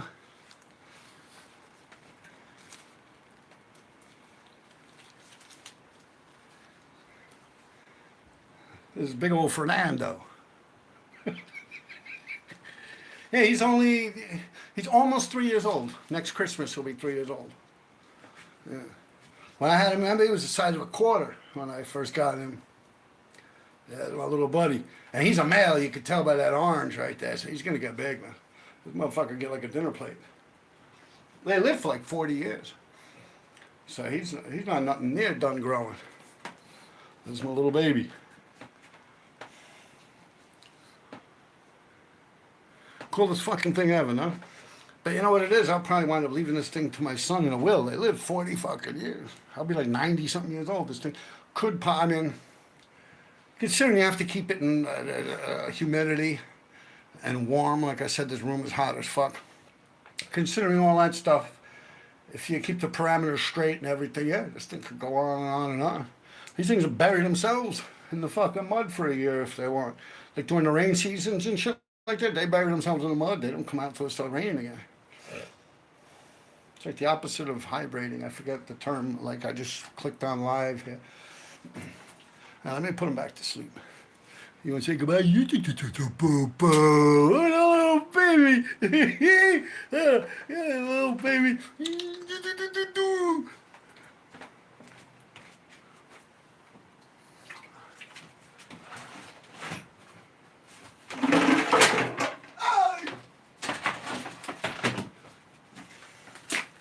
I'm just fucking around. There you go. Now let's see if this is dry yet.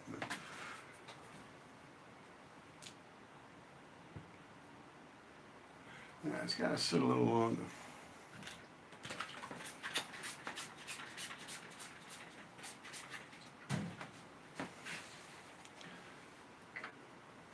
Right, I'm gonna send you guys the address if this thing went on now, all right? Let me see.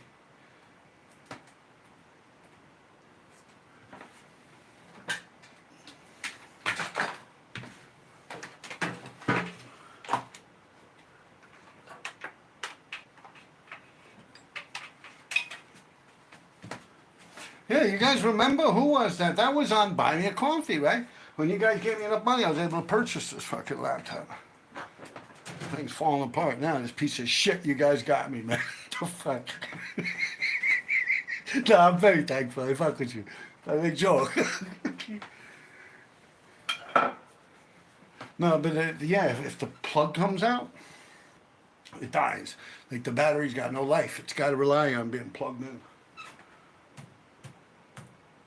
But yeah, my Patreon's doing good.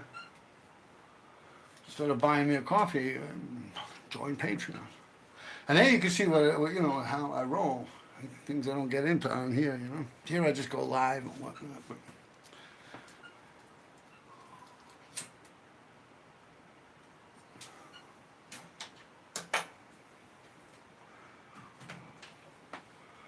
But I'm right here. I'm just trying to get it on here, all right? So you guys, you asking me how to get the T-shirt, right?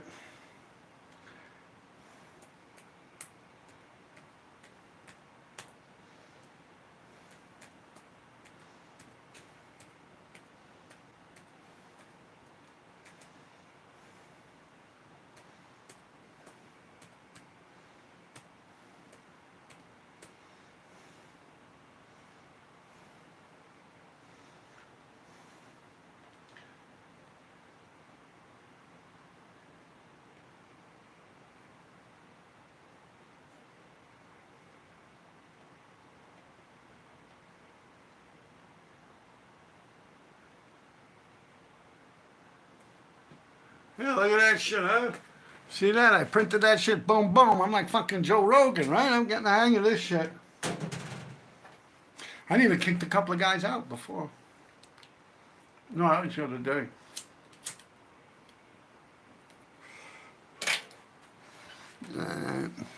So yeah, you see that? The RD357 Graffiti Show at gmail.com. That's where you could get your RD t-shirt from. Also, the link will be in the description below. For my Instagram, you can also get in touch with me on Instagram. It's normally, that's connected to the link of my whole page. Like you go on my YouTube page and you'll see at Instagram, blah, blah, blah, blah. Click on that, you're on there. Find me through messages. And does it have Windows 10 or 11 Windows? And will come to an end of life in October. I have no idea what you're talking about, dude.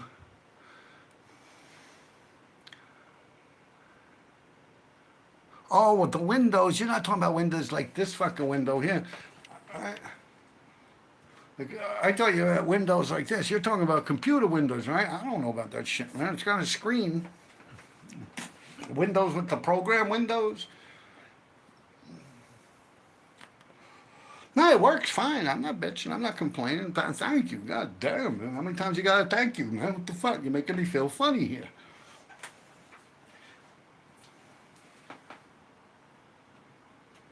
What do you want me to give you the fucking thing back? Fucking with you. No, but for real, you know, thanks, man. You guys, I bought that. I think it was 300 and something bucks back then. And they saw me coming, man. They saw me. I knew I was fucking green behind the gills, you know. They knew I didn't know shit about it. I tried the day before with my son, but the lady, you know, this is going back at Best Buy, the one on 23rd and like 6th. And I met my son, and he went in because he's a little more knowledgeable of this shit. And like I'm there, like 20-something minutes. This is late the pandemic, and there's nothing going on, and it's okay. I get it, the pandemic and whatnot. But then it's like, some other people come in and then, yo, come on, they did that. And they just walk right up to the lady and she starts helping her. And I'm like, yo, you told me to wait a minute, that there's like some kind of process and shit. And like, yo, my son was like, oh, just chill, man, come on, otherwise we're never going to get out of here. And he was right, man. I kept fucking around. I was fucking blowing a gasket in that bitch. Yeah, you know, me and my privilege and whatnot. I was going off in that motherfucker. And my son acted like he didn't know me. So I followed behind him and I had to go back to a different one and get one and behave myself. He was like, I ain't doing this shit with you no more. But no, they kept seeing other people. Like I was standing there. And it was like the more I realized, sometimes she'd come and be in eye contact with me, I go, and I realized later that that was actually like making her horny. You know, like that's what she was waiting for. Like she was getting off on that shit. And I fell right into it like a dopey fucking idiot. So I was like, you know, Barrett and Griddle, you know. I think she was on that white man bad shit, to be truthful. White man bad.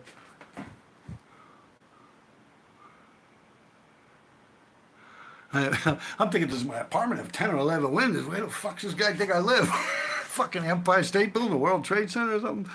Fucking have windows in the computer.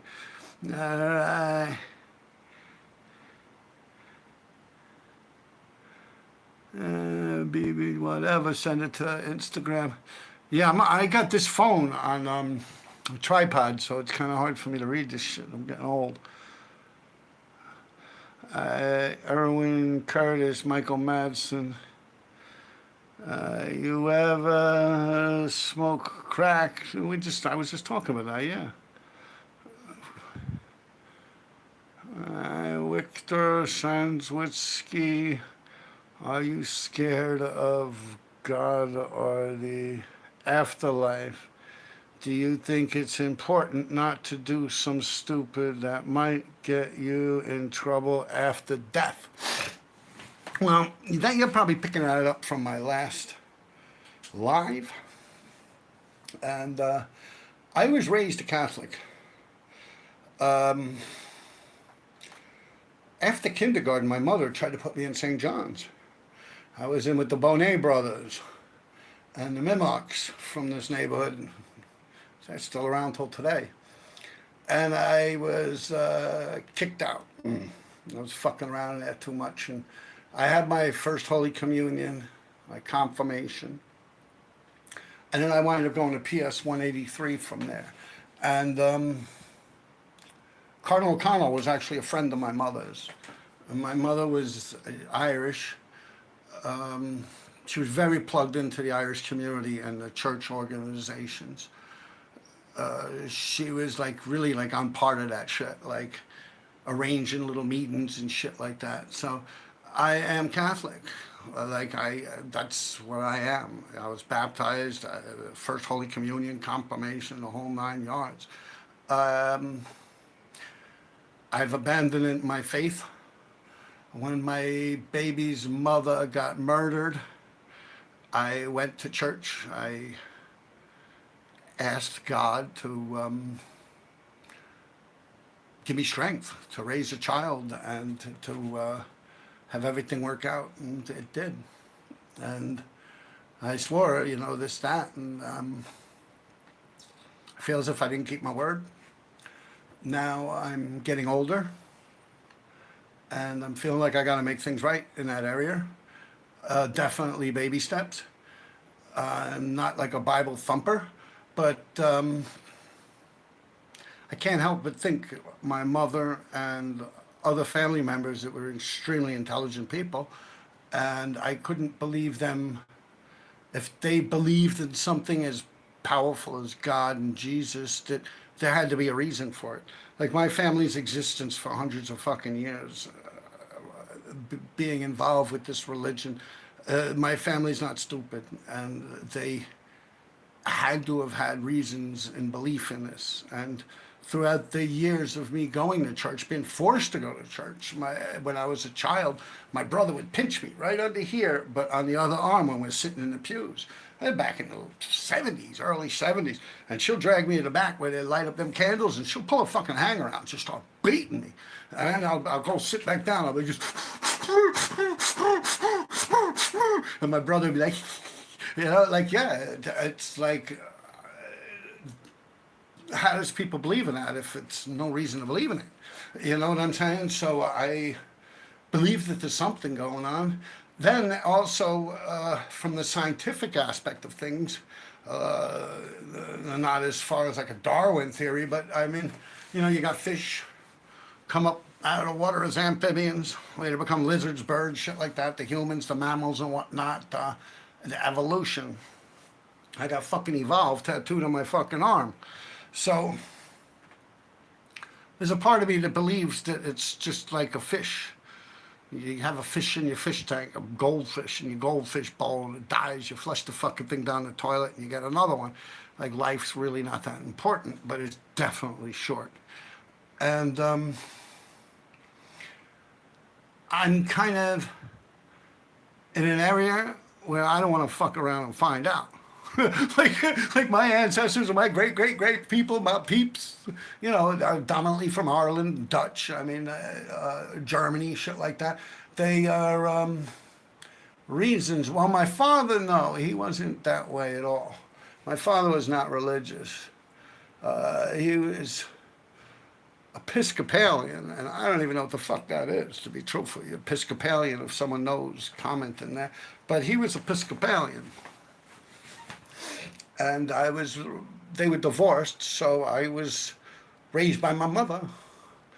And she made us go to church when we were young. And she even tried to get me in Catholic school, but I fucked it up. I was goofing around with the crucifixes and shit. I squirted mustard from a pack of mustard. Well, actually, I meant to hit Dave Bonet or maybe Seamus.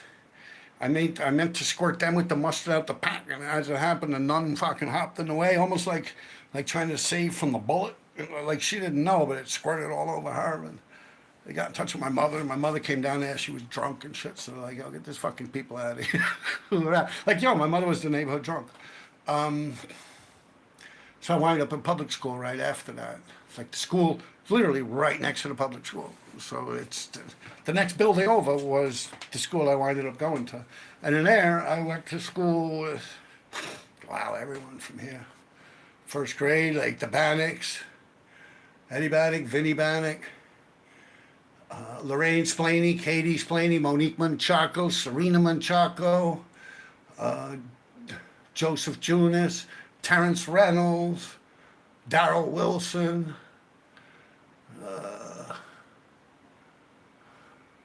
Stutsky, Ewok, Joaquin,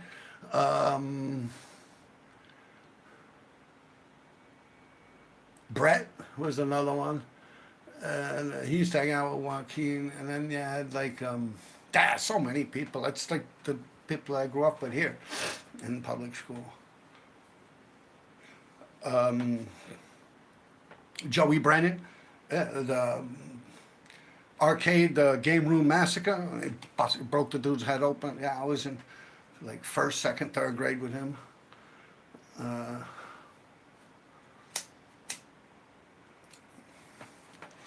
All those dudes that came up under me, man. How many of them are still alive? A lot of them are in prison. They're not even up under me, though. Some of them are older than me, a lot of these people. The Bonets, Murdochs, Kevin Murdoch, Maria Murdoch.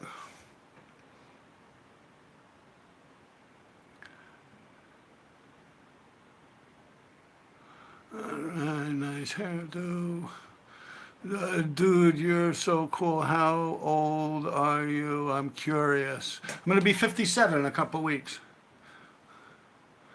Liked and sub. Thanks. I love Bug. How did you manage your time between YouTube, job, or studies, and Your Johnson? See, now you're getting the idea. Normally I would just be like, this, that. And I like when you guys leave me comments, they're trolling. It's like you get into this whole big rant and rave. It's like this long, and I'm just like, I read through it. It's like you smell, and once I just delete it. Like I don't have no reason to be loyal or respectful to you people. Like, the fuck, you're coming at me with a fake fucking name talking stupid shit, and I just delete it. And it's like, then you get mad because you took so long to like think up this fucking Edgar Allan Poe type shit about how you wish me hell or something. And I'm just like, delete. And then I say, oh, why'd you delete my comment? I delete your comment because you're being a little bitch. So, but now you're catching on. Yeah, you're a good troll, man. Let's see if I got to remember this motherfucker. Yeah, see, there he goes. Where's Love Bug? Yeah, he's even got a sweet name. What a little fuck, man. That's a good one, man. Yo, 10 points, man. You fucked me up. It's like, oh, yeah, subscribe to that. It's like, dude. Oh, 10 points, man. 10 fucking points. Oh, that's nice. Happy birthday. Yeah, it's coming around. Now, let's see if this shit's dry yet.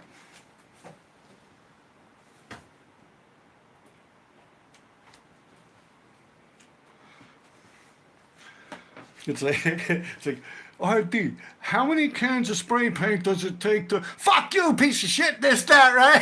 You know, like, yeah, that's so funny. But I told you how to do that at the beginning of this live. Like, when I was actually just getting into it, I actually was discussing like where you trolls go wrong. So it works. Like, I'm smart, right? I fucked myself up there. Yeah, because I was like, yeah, you know, these guys, they get into these long-winded things, but they start off like bitching. Like, and I don't even read it past the first couple of words. Like, if they were smart, they would pop shit at the end of the comment, because then I'd read through half of it, and then I'd be like, oh, they're talking about me smelling like an elephant's ass or something. I'll be, oh, shit, yeah, and delete it. But, yeah, so I'm glad I taught you guys how to troll. Yeah. But try that shit on other people, man. Come on, man. But it's funny. I don't give a fuck. That's a good one. You got me. Once I got shot in the groin. Hey. Wow. That had to hurt getting shot there. Yeah, probably right. Goddamn, the groin. Was that like Tupac? He wound up being one Pac? I don't know anyone that ever been shot in the groin.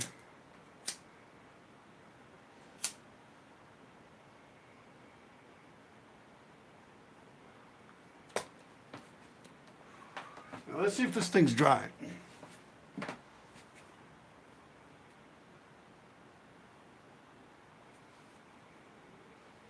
Yeah, I think I could go for it. I'm gonna go for it.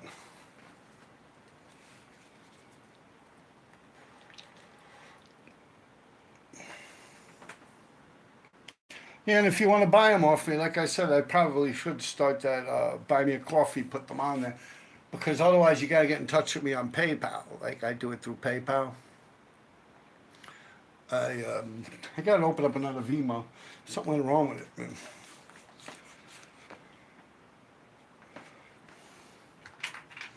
Let me squirt a little of this in here.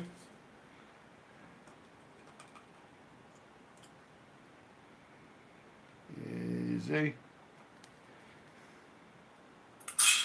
Ah, you like that, huh? It's because I'm at the bottom of the barrel on this stuff. Well, no, I got more bottles of it, but, you know, I just opened one of them at a time. I got like, I think 8 or 9 of these left. And they're not expensive, they're cheap. I mean, I didn't buy it, but. Alright, now I'm looking for this fucking paintbrush again.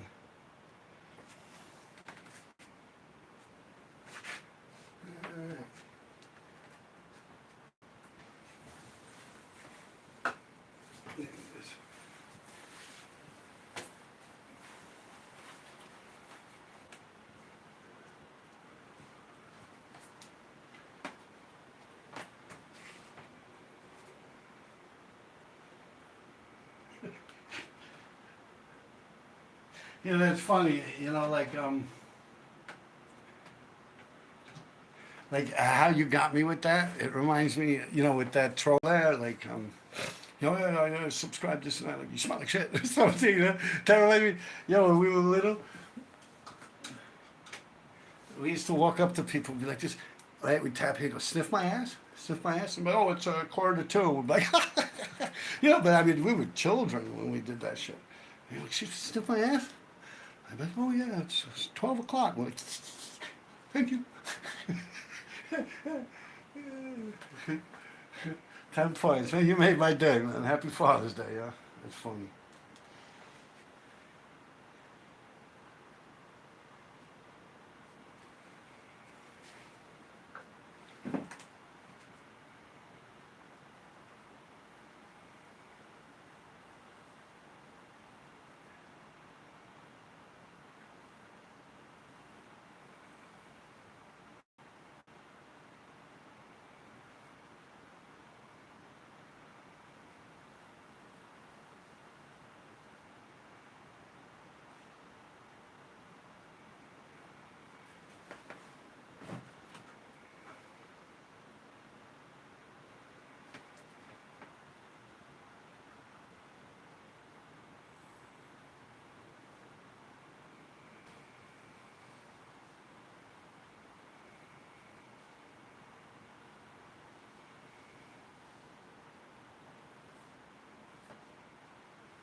Yeah, you know, it's like I had like 47 of these shirts like 3 weeks ago. And I'm down to like 3 of them.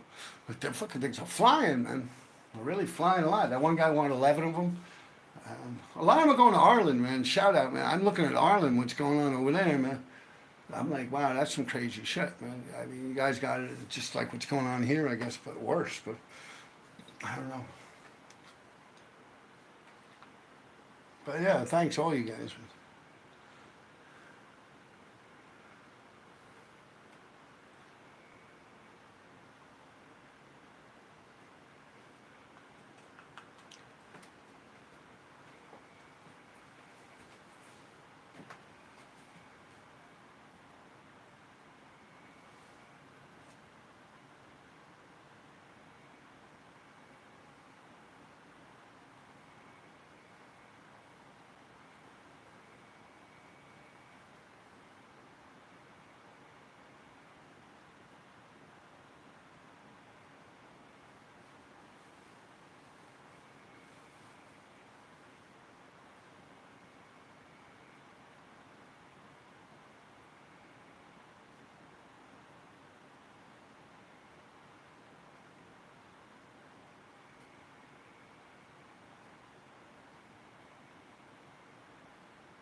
This is just the glow in the dark stuff I got on here now. I'm putting on, this ain't white. This is the glow in the dark. It's like scum. It's this stuff right up here. See, not the white in the middle. I have it on the side, little truffle thing.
Yeah, that's it.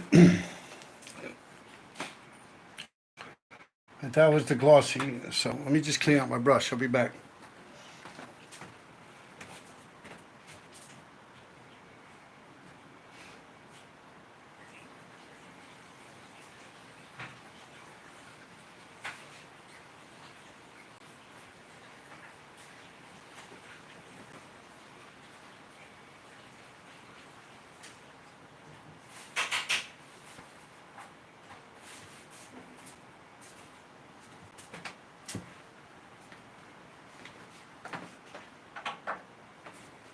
All right, I just had to clean out my brush there. Yeah, so that was the clear. Well, it's not really clear. Like I said, it's like scummy. I like women's titty milk. It's made by Tulip.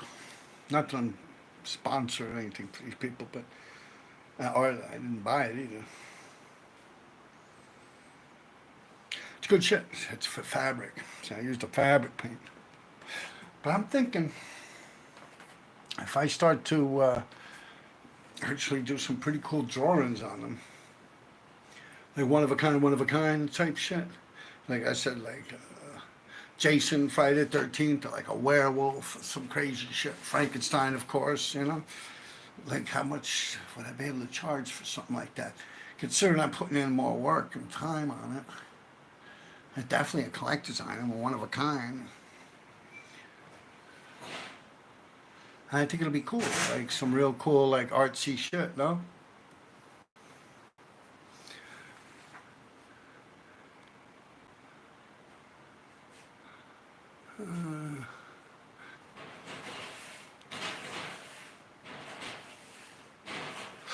So here's one combat zone. What is the best burner you ever saw getting painted on the New York City subway? That I actually was there physically watching, or that I saw just growing up and getting in and out of the car? Because I saw everything, like all the shit seen, all the shit seen did, all the shit, you know, seen Duster, like that whole six train shit. Part, all the twos and fives at that period of time I've seen. TC5 stuff. You know, like I was around during that era. A lot of the one train.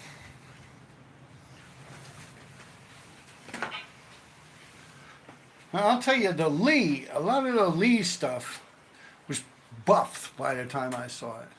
Like a lot, but I remember seeing it. It was like acid buffed by the time I saw most of the Lee, you know, the Fab Five stuff. Like I never saw anything done by Lee that like he did that weekend that was pulling out of a tunnel wall fly. He probably already packed it up by then, by the time I jumped in. But I've seen Case 2 pieces, a lot of Cento, all those guys. Show and Dome and all that was pretty impressive. Like Destiny Crew, yeah, that was pretty impressive. Show Dome DC3. Um,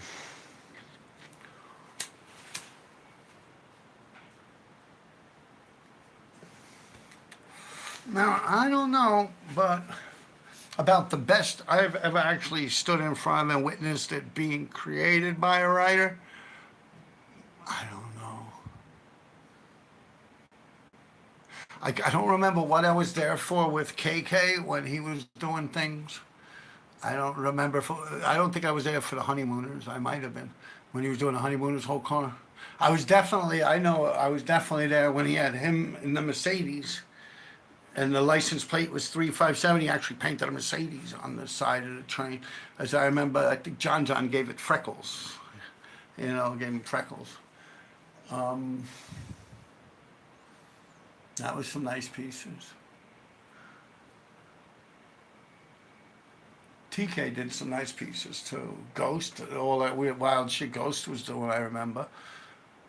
Yeah, like the one where it's like on a boat, the guy's like with his hand all wrapped up like this, like he's gone nuts, and the holy shit and all that stuff. Yeah, Ghost did some pretty wild shit.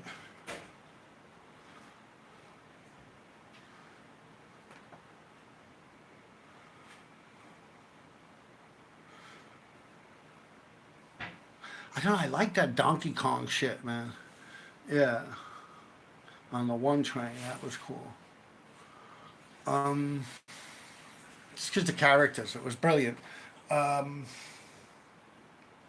the sharks were cool too. I think later on that whole shark thing bit. There was like a cartoon that came out. It was like a comic book or something. I'm like, oh, I swear that dude's got to get. They had to have gotten on that train, like on the one train that shit, sat down.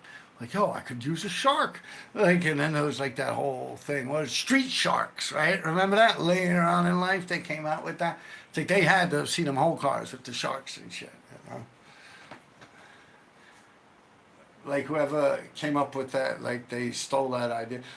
Maybe they got it. Like that's a possibility too, man. It's graffiti writers, probably teenagers at that point, and they probably saw the shark cartoons, right, and said, "Yo, I'm gonna do that shit." It's brilliant, fucking brilliant. Um, or it just might be two totally different, entities, nothing to do with anything. But it was brilliant.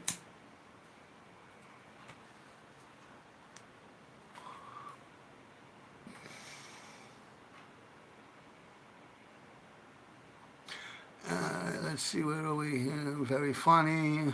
Watching. Are you homeless? No. No, I'm not homeless. Far from it, buddy. I live in one of the richest neighborhoods in the fucking world, man. Would you rather watch a tree grow or a knee grow? I don't know. Probably a tree grow, because I don't know what the fuck you mean by a knee grow. You know, knee?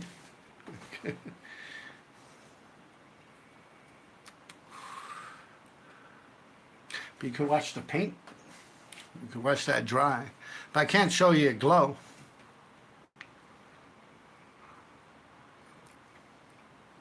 I've tried it before, but the gleam of the screen, when it's radiant, like off this, it makes it so you can almost not notice it's glow in the dark.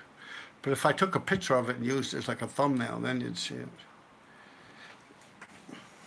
I guess he's just gonna trust me on that one. All right, so where we at? All right, guys. What do we got in here? Is it 23 likes, 17 people in there? Hey, yo, have a good Father's Day, everyone. Take care. Be safe out there. All right. Let me see.